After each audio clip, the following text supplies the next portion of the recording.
You don't talk to me unless I ask you to. Richard Coleman's voice sliced through the polished lobby, sharp enough to turn heads without ever rising to a shout. And Ava Johnson felt the words land, but didn't flinch, didn't shrink, didn't react the way people expected someone in her position to react as she stood behind the sleek marble reception desk, fingers resting lightly on a keyboard that still displayed a schedule no one else had noticed was wrong, the morning light pouring through 40-foot glass windows casting long reflections across the floor, catching in the edges of his tailored suit and her simple navy blazer. Two different worlds sharing the same space, but never the same weight. Because in this building, power had a look, a sound, a rhythm, and Ava had learned long ago how to move quietly within it without being seen, without being heard, without ever being invited into it. Yet something in the air today felt off, subtle but real, like the hum of electricity before a storm, and she had seen it first not in the people but in the numbers, in the small inconsistency buried inside a meeting schedule that connected to a much larger problem no one upstairs had caught, a call set with the wrong investor, a contract tied to the wrong timeline, a decision that could ripple into losses no one in that lobby could even imagine, and still she had stayed silent at first, watching, waiting, because stepping out of line in a place like this didn't just get you corrected, it got you erased.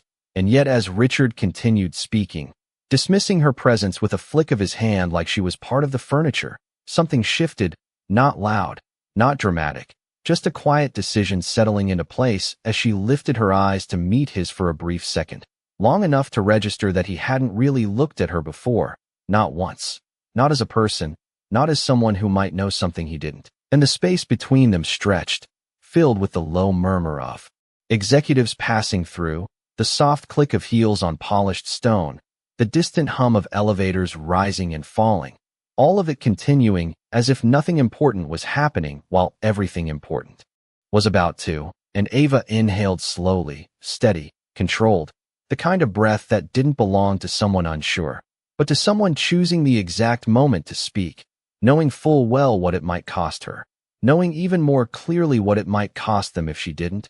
And when she finally opened her mouth, her voice was calm, precise, almost too quiet for the room that had never expected to hear it. Sir, the 10 a.m. call you're heading into, it's connected to the wrong portfolio. And for a split second, the world didn't stop. It tilted, just slightly, just enough for something unnoticed to begin unraveling right in front of him. The words settled into the space like a fine crack in glass, almost invisible at first, and Richard's expression did not change immediately, not because he had not heard her, but because he did not expect to be corrected, not here, not by her, his hand pausing mid-motion as if deciding whether to acknowledge what had just been said or erase it entirely. And around them the lobby continued to move. A man in a charcoal suit checking his watch, a pair of assistants whispering near the elevator. Bank, the faint hum of polished machinery beneath the quiet luxury. Yet something in the rhythm shifted, subtle, almost imperceptible, as Ava stood still, her posture straight but unforced, her eyes calm, not challenging, not apologizing, simply certain, the kind of certainty that did not ask for permission. And Richard finally turned his head just enough to look at her fully for the first time, his gaze narrowing slightly, measuring, not her words but her place, as if trying to reconcile how someone positioned behind a reception desk could speak with that level of clarity. And when he responded, his voice was controlled, even, but edged with something colder. That schedule came from executive planning. He said, each word deliberate, as though the origin alone should have been enough to end the conversation. But Ava did not step back, did not lower her gaze. Instead, she shifted her attention briefly to the screen in front of her, tapping a key with quiet precision, the soft click, echoing louder than it should have in the stillness that followed. And she spoke again, not louder, not faster, just clearer. Yes, sir, but the portfolio attached to that call was reassigned late last night. It is now linked to a different risk group. If the call proceeds as scheduled, the numbers will not align. And for a moment, a very small moment, there was nothing, no reaction, no dismissal, just a pause that stretched longer than anyone expected, long enough for the tension to register not just between them, but in the air itself. And one of the assistants nearby glanced over, then quickly looked away, sensing something they could not yet name, while Richard's jaw tightened just slightly, not in anger, but in calculation, because what she was saying was either completely irrelevant or quietly catastrophic, and he could not afford to ignore either possibility. His eyes flicking toward the glass corridor that led to the executive conference rooms where a $10 million decision was waiting to be made in less than 3 minutes. And the weight of time pressed in, subtle but real, measured not in seconds but in consequences, and Ava remained where she was, hands resting lightly against the desk, not pushing, not retreating, holding the space with a stillness that felt almost out of place in a building driven by urgency. And somewhere above them, an elevator chimed softly, the doors sliding open with a smooth whisper, unnoticed by most, but not by everyone, because the moment had already begun to shift, and Richard felt it before he fully understood it, that faint, unsettling sense that something he had dismissed too quickly was about to matter far more than he was prepared for. The elevator doors closed with a soft, final sound, and Richard's attention snapped back to the moment in front of him, as if something unseen had just drawn a line he could no longer ignore, his fingers tightening slightly around the folder in his hand while the seconds ticked forward, each one carrying weight now, not just urgency but consequence, and he glanced once more at Ava, not with dismissal this time, but with a sharper focus, the kind that came when instinct began to override ego.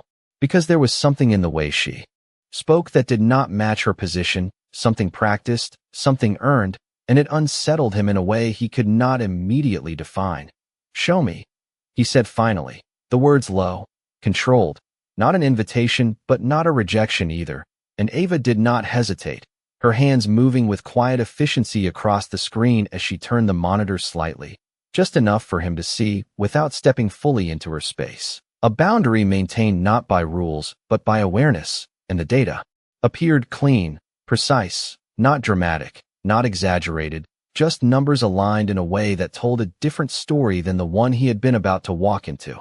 And for a moment, Richard said nothing, his eyes scanning, recalculating, the edges of certainty beginning to shift beneath him, while behind them, the lobby continued its quiet choreography, unaware that a decision worth millions was now balanced on a correction no one else had caught, and Ava stood still beside the desk, not watching him, not waiting for approval, simply present, as if her role in the moment had already been fulfilled, and that, more than anything, disrupted the pattern he was used to, because people usually waited for his reaction, they leaned toward it, shaped themselves around it.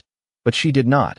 She had spoken, she had shown him, and now she stepped back in a stillness, and the silence between them deepened, filled only by the faint hum of the building and the distant echo of movement from the upper floors where decisions were made without question, until Richard exhaled slowly, almost imperceptibly, and straightened, his posture shifting not in authority but in awareness, as if recalibrating something internal. "If this is wrong," he began, his voice measured, but the sentence did not finish, because he already knew that it was not. The alignment was too precise, the implications too clear, and the realization settled in quietly, without spectacle, without announcement, just a subtle but undeniable shift in understanding. And for the first time since he had entered the lobby, he was not entirely certain of the ground he was standing on, his gaze lifting from the screen back to Ava, studying her now, not as a role, but as a variable he had failed to account for. And somewhere behind him, footsteps approached, steady, deliberate, carrying with them a presence that seemed to bend the atmosphere before a word was even spoken, and Richard felt it before he turned, that distinct sense that whatever was about to enter the space would not just confirm what he had seen, but change the way everything in this building would be seen from this moment forward. The footsteps stopped just a few feet behind him, measured and unhurried, carrying a weight that did not need volume to be felt, and Richard turned slightly, his attention pulled away from the screen, from the numbers, from the quiet disruption Ava had just placed in his path, and as he did, the presence revealed itself, an older man in a tailored charcoal suit, silver at the temples, posture straight but not rigid, the kind of presence that did not demand attention yet always received it. And the subtle shift in the room was immediate, assistants stepping aside without being asked, conversations lowering without instruction, because authority had entered, Not the kind written on office doors, but the kind built over time, and his eyes moved first to Richard, assessing, then past him, settling briefly on Ava, not with surprise, not with curiosity, but with recognition. The kind that suggested this moment was not entirely unexpected, and Richard felt it again, that quiet, unsettling sensation that the situation had moved beyond his control without his permission. "You are late," the man said calmly, his voice even, not sharp, not raised, but carrying enough clarity to land exactly where it needed to, and Richard straightened instinctively, the habit of hierarchy ingrained too deeply to ignore. "We were just about to head up," he replied, but the words sounded different now, thinner somehow, less certain than they would have minutes earlier, and the man's gaze shifted. Slightly, not dismissing him, but not anchored to him either. "About to," he repeated, as if measuring the space between intention and action, and then his attention returned to the desk, to the screen, to Ava, and there was a brief pause, a quiet one, but full, like the moment before a decision is made, and Ava did not move, did not speak, did not step forward or back. She simply remained present, grounded in the same calm that had carried her this far, and the man nodded once, almost imperceptibly, as if confirming something internally. "You caught it," he said, not as a question, but as a statement directed toward her, and for the first time, Richard's composure shifted more visibly, not breaking, but tightening, because the tone of that acknowledgement carried weight he could not yet define, and Ava responded with the same quiet clarity she had held from the beginning. "Yes, sir." Nothing more, no explanation, no elaboration, just truth delivered without decoration, and the silence that followed stretched longer than expected, long enough for the implications to begin forming in the edges of Richard's awareness. Because this was no longer about a scheduling error, no longer about a receptionist speaking out of turn. This was about something deeper, something structural, something he had not been looking at closely enough, and the man stepped closer to the desk, his eyes scanning the screen with a practiced ease, the kind that came from years of seeing through complexity to the core of a problem. And when he spoke again, his voice was softer, but more deliberate. "If this call had gone through as planned," he said slowly, "we would have aligned with the wrong risk exposure." And he let the sentence rest there, unfinished but complete, because everyone within earshot understood what that meant, understood what it could have cost, not just in dollars, but in credibility, in control, in stability, and Richard felt it settle, heavy and unavoidable. The realization that the moment he had dismissed had been the one that mattered most, and that the person he had overlooked was the one who had seen it first, and for the first time. The space between them was no longer defined by title, but by truth, and it shifted everything without a single raised voice. The weight of that realization did not explode. It settled, slow and heavy, like something unavoidable finding its place, and Richard felt it in the silence that followed, not the kind filled with noise, but the kind that exposed everything left unsaid, his posture still straight, still composed, but no longer anchored in certainty, because the ground had shifted beneath him in a way that could not be corrected with authority alone, and the older man's presence remained steady beside the desk, not intervening, not escalating, simply allowing the truth of the moment to exist without interruption, which somehow made it more powerful. And Richard glanced again at the screen, then at Ava, then back at the man, as if searching for a way to reassert control over a situation that had already moved beyond that. "We can adjust before the call," he said, his voice measured, controlled, but now carrying a trace of something unfamiliar, something closer to caution than command, and the man did not respond immediately, his eyes still on Ava, not ignoring Richard, but not centering him either, and that subtle shift in attention spoke louder than anything said aloud, because in a space where hierarchy defined everything, attention itself was power, and it had just been redirected, even if only for a moment. And Ava remained still, her expression unchanged, not absorbing the shift, not reacting to it, simply holding her place with the same quiet steadiness that had brought them here. And that steadiness now stood in contrast to the tension building in Richard's chest, because he could feel the eyes around them, not openly staring, but aware, the kind of awareness that spreads without sound, carried through glances and pauses and unfinished conversations, and it pressed in, subtle but real, as the seconds stretched, and the man finally spoke again, his voice low, deliberate.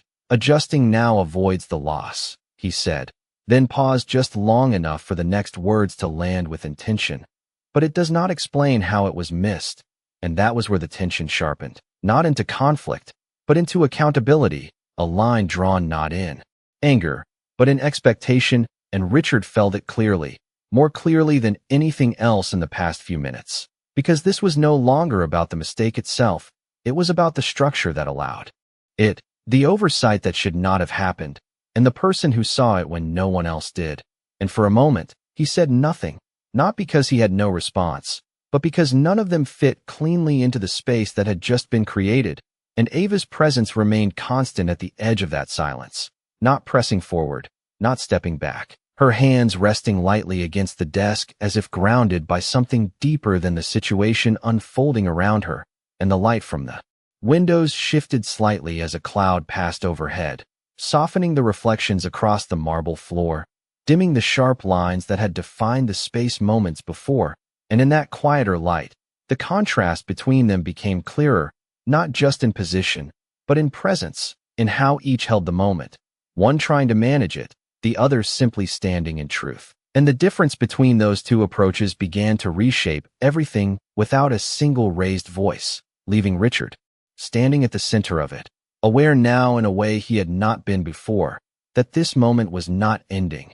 It was unfolding into something far larger than a single correction, something that would not be resolved with a quick adjustment or a redirected meeting, something that had already begun to reveal what had been overlooked for far too long. The silence did not break.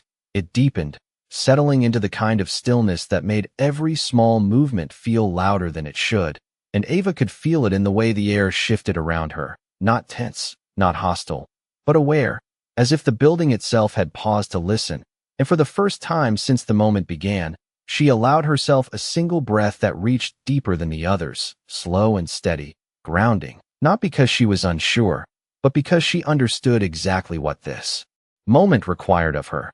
Nothing more, nothing less.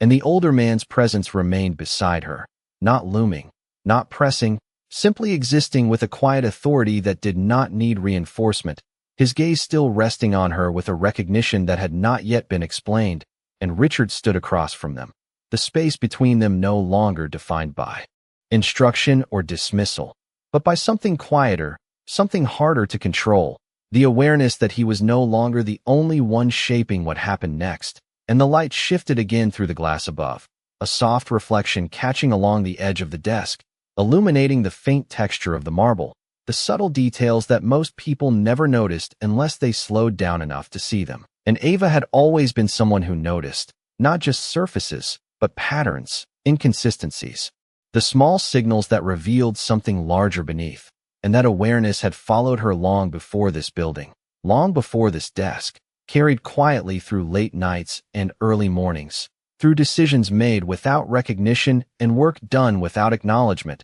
shaping her into someone who did not need to be seen to understand what mattered. And now, standing here, she did not reach for the moment, did not try to define it or claim it. She simply held her place within it, steady and unshaken, while the weight of what had just unfolded continued to settle around them. And Richard's eyes moved once more between the screen and her, then to the man beside her, as if trying to connect threads that had never been visible to him before. And there was something in his expression now that had not been there earlier, not confusion exactly, but the beginning of recognition, the kind that arrives slowly, piece by piece, until it becomes impossible to ignore. And he straightened slightly, not in assertion, but in adjustment, as though recalibrating himself within a structure that had quietly shifted. "We will correct it before the meeting," he said, the words measured, controlled, but no longer dismissive, and the man beside Ava gave a small nod, not in approval, but in acknowledgement, the kind that did not close the moment, only moved it forward. And Ava lowered her gaze briefly to the desk, her fingers resting lightly near the keyboard, the faint hum of the system still running beneath her touch, a reminder that the work itself had never stopped, even as everything around it had changed. And somewhere in the distance, another elevator chimed, another set of doors opening, Another wave of movement continuing through the building as if nothing had happened. And yet everything had, because the shift was not in the noise, it was in the quiet, in the way the space now held a different balance, one that had not been forced, not been announced, but had emerged from a single moment of truth spoken at exactly the right time. And as Ava stood there, still, composed, present, it became clear that whatever came next would not erase what had just been revealed. It would only build on it, because once something real is seen, it does not disappear, it stays, reshaping everything that follows in ways no one can fully control. The moment did not end when Richard turned away from the desk. It followed him, quiet but persistent, as he took a step toward the corridor leading to the executive floor, his hand tightening slightly around the folder as if it could restore the certainty he had carried just minutes earlier. But something had already shifted beyond recovery, and he knew it. Not fully, not clearly, but enough to feel the difference in how the space responded to him now, because authority, once unquestioned, had been interrupted, not loudly, not publicly, but precisely, and that precision lingered, shaping the air behind him. And just as he reached the edge of the marble line where the lobby met the private hallway, the older man's voice came again, calm, measured, but impossible to ignore. "Richard," he said, and the name landed differently this time, not as acknowledgement, but as a pause, a request for attention that carried more weight than any command. And Richard stopped, not abruptly, but deliberately, turning back just enough to face him, the distance between them now holding something new, something that did not rely on titles or roles, but on understanding. And the man stepped slightly closer, not into his space, but into the truth of the moment, his gaze steady, unwavering. "You are correct to adjust the call," he said, then allowed a brief silence before continuing. "But you are not asking the right question." And the words settled, not as criticism, but as direction, and Richard felt them land deeper than he expected, because they pointed to something he had not yet fully confronted, something beyond the error itself, beyond the correction, something about how it had been seen, and more importantly, who had seen it. And his eyes shifted, almost involuntarily, back toward the reception desk, where Ava stood as she had been from the beginning, composed, present, her focus already returning to the quiet rhythm of her work as if the moment had not been about her at all. And that was what made it impossible to ignore, because she had not stepped forward to claim it, had not used it to elevate herself. She had simply acted, and that action now stood between him and the version of control he had believed in. And the man followed his gaze, then spoke again, softer now, but with a clarity that carried even further. "You built this company on decisions," he said, "but it survived because of people you did not see." And the words did not echo, they settled, embedding themselves into the space in a way that could not be undone. And Richard felt the weight of them fully this time, not as an external pressure, but as an internal shift, something aligning and unraveling at once, because the truth was no longer abstract. It had a face, a voice, a presence standing just behind a marble desk. And for the first time since the morning began, he did not respond immediately, not because he lacked words, but because the ones he had were no longer sufficient, and the silence that followed was not empty. It was full, carrying with it the beginning of realization, the kind that does not arrive all at once, but unfolds, steady and irreversible, changing not just what is seen, but how it is understood. And as he stood there, caught between movement and stillness, it became clear that this moment was no longer about correcting a mistake. It was about confronting something far more foundational, something that would not be resolved in a meeting upstairs, something that had already begun to redefine what power in this building truly meant.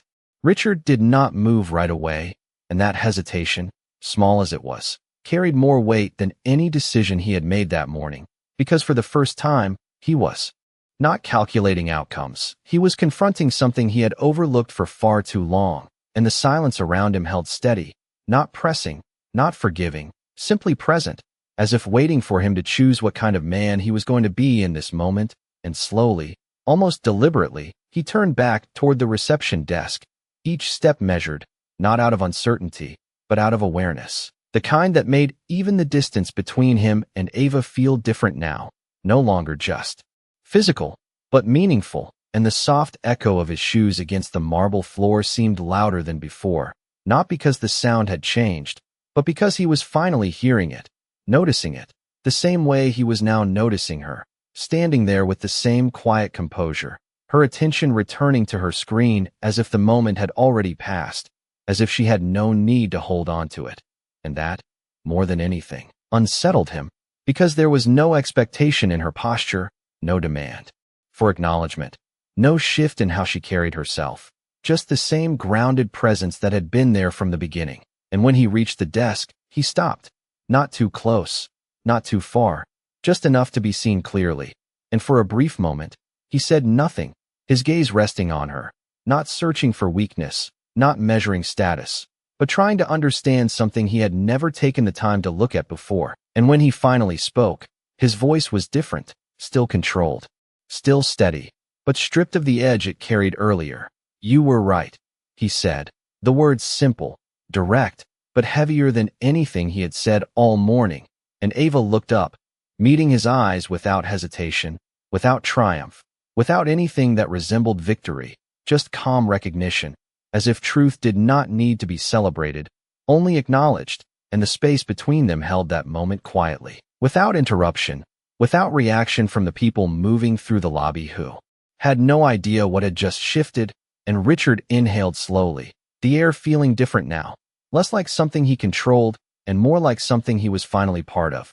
That call would have gone through, he continued, his voice lower, more reflective, and no one would have caught it.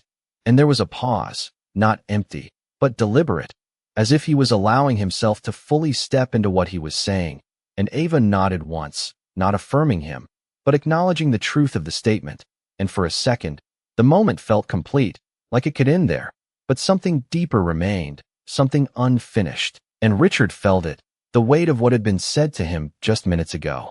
The words about people he had not seen, about the structure he had relied on without question. And he glanced briefly toward the corridor where the older man still stood, watching, not intervening, just present, and then back to Ava. And his next words came slower, less certain, but more honest. "Why did you say something?" he asked, not challenging, not defensive, but genuinely asking. And the question hung there, simple on the surface, but carrying everything beneath it. And Ava did not answer immediately, her eyes steady, her posture unchanged, as if she was choosing her response carefully, not because she needed to impress him, but because the moment deserved clarity. And when she finally spoke, her voice was soft, but grounded. "Because it mattered," she said, and nothing more, no explanation, no justification, just that. And the simplicity of it landed deeper than anything else had, because it stripped away every layer of status, every assumption, every excuse, leaving only the truth. And in that moment, Richard understood something he had never fully grasped before, that the strength he had overlooked was not loud, not forceful, but steady, consistent, and impossible to ignore once it was seen. And as he stood there, the realization settled in, not as a conclusion, but as the beginning of something he would not be able to unsee. The moment did not resolve with another word. It settled into something quieter, something that did not need to be spoken to be understood. And Ava lowered her gaze back to the screen, her fingers moving lightly across the keyboard as the system responded with soft, rhythmic clicks, the same steady motion she had carried long before this morning, long before this building, long before anyone had paused long enough to see what she saw. And around her, the lobby began to return to its natural rhythm, footsteps echoing gently across the marble, voices rising just enough to fill the space without breaking it. The elevators continuing their silent work of lifting people between floors where decisions would be made and forgotten. But something beneath it all had changed, subtle but permanent, like a shift in light that altered how everything was seen, even if nothing had physically moved. And Richard stood there for a moment longer, not frozen, not unsure, just still in a way that did not come naturally to him, as if the silence itself was asking him to stay long enough to understand it. And for the first time, he did not rush past it, did not fill it with instructions or expectations. He simply stood within it, feeling the weight of something he had not built, could not command, but now had to recognize. And when he finally stepped back, It was not with the sharp precision he carried earlier, but with a quieter awareness, his gaze lingering on Ava for a brief second, not searching, not questioning, just acknowledging. And then he turned toward the corridor once more, walking forward with the same measured pace, but no longer untouched by what had happened behind him. And the older man watched him go, his expression unchanged, yet carrying the faintest hint of something resolved, as if a necessary truth had finally found its place. And he shifted his attention back to Ava, not interrupting her work, not drawing attention to her, simply offering a small, almost imperceptible nod before continuing toward the elevators, his presence fading into the same quiet authority with which he had entered, leaving the space exactly as it was, and entirely different at the same time. And Ava remained where she had always been.